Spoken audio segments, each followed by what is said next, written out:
श्री स्वामी समर्थ। एक गरीब ब्राह्मण होता। तो महादेवाची खूप सेवा करत होते। महादेवावर त्याची खूप श्रद्धा होती। सकाळी 3 वाजतापासून तो उठून मंदिरात जायचा, महादेवाची सेवा करायचा, बेलपत्र पूजा महादेवाला तो अर्पण करायचा। अशा प्रकारे त्याचा हा रोजचा नियम होता। न चुकता तो महादेवाची रोज सेवा करत असे। त्याची बायको पण वैतागली होती। ती रोज त्यांच्याशी भांडण करत असे की तुम्ही कुठलं काम करत नाही आणि मला 4 घरची धुनी भांडी करावी लागतात पैशासाठी। त्याची श्रद्धा महादेवावरती बघून ती गप्प बसायची। ब्राह्मण खूप दयाळू होता। त्याला मंदिरातून येताना जी पण दक्षिणा मिळाली, त्याला कोणी गरीब दिसलं तो त्याच्यातला अर्धा हिस्सा त्या गरीब व्यक्तीला द्यायचा। अशाच दयाळूपणामुळे त्याची बायको सुद्धा त्याच्यावरती खूप वैतागली होती। आपलं पोट भरण्यासाठी ती 4 घरी धुंडी भांडी करत होती। असं करून ती आपल्या घर चालवत होती। एक दिवस तो खूप उदास झाला, कारण त्याला आता दक्षिणा सुद्धा कमी मिळायला लागल्या आहेत आणि घर कसं चालणार या विचारामध्ये तो चालत चालत एका नदीच्या काठावर एक मोठं झाड होतं, त्या झाडाखाली तो बसला। अचानक तिथून महादेव आणि माता पार्वती भ्रमण करायला निघाले। त्या नदीच्या काठावरून जात असताना माता पार्वतीची नजर त्या गरीब ब्राह्मणावरती पडते।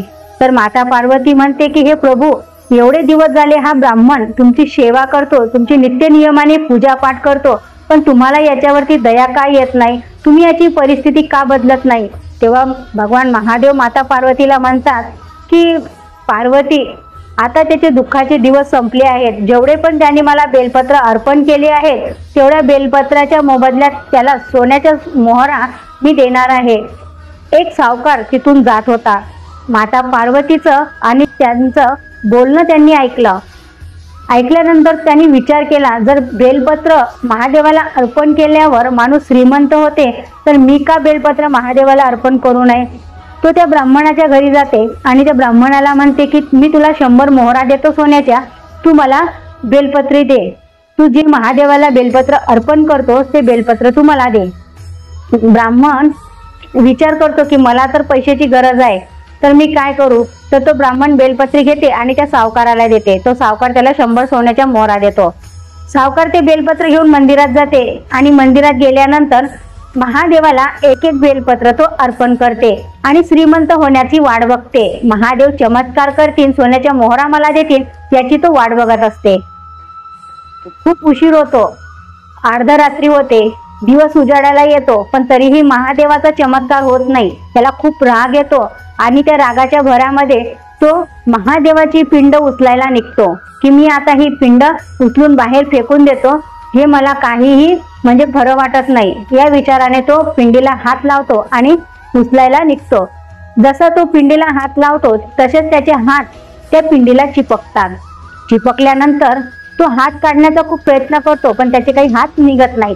मग तो रडायला येतो, रडतो, म्हणतो महादेवा मला क्षमा करा, श्रीमंत होण्याच्या लालचीपोटी मी तुमची सेवा करण्यासाठी आलो आहे, मला क्षमा करा।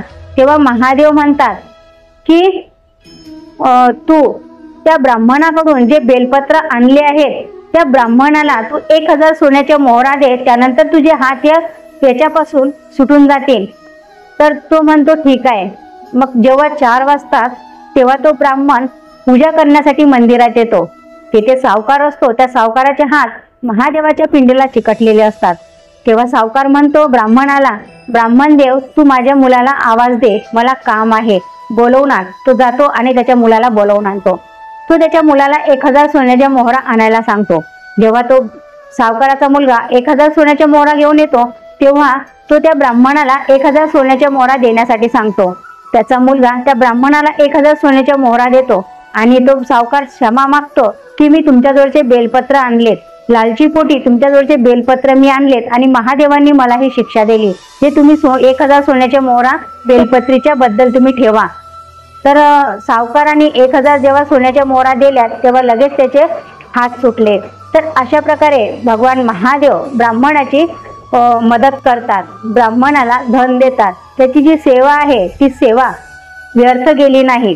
कुठलीही सेवा, कुठलाही मंत्र जाप आपण जेव्हा परमेश्वराचं नामस्मरण करतो तेव्हा ते कुठलंही वाया जात नाही किंवा व्यर्थ जात नाही। कुठल्या ना कुठल्या प्रकारे, कुठल्या ना कुठल्या रूपामध्ये ते आपल्याला नक्कीच मिळतं। श्री स्वामी समर्थ. कथा कशी वाटली नक्कीच सांगा. चॅनलला सबस्क्राईब करा, लाईक करा, शेअर करा. भेटूया अशाच नवीन कथेसोबत. कथा तुमच्याकडे असेल तर मला नक्कीच टाईप करून पाठवा. श्री स्वामी समर्थ.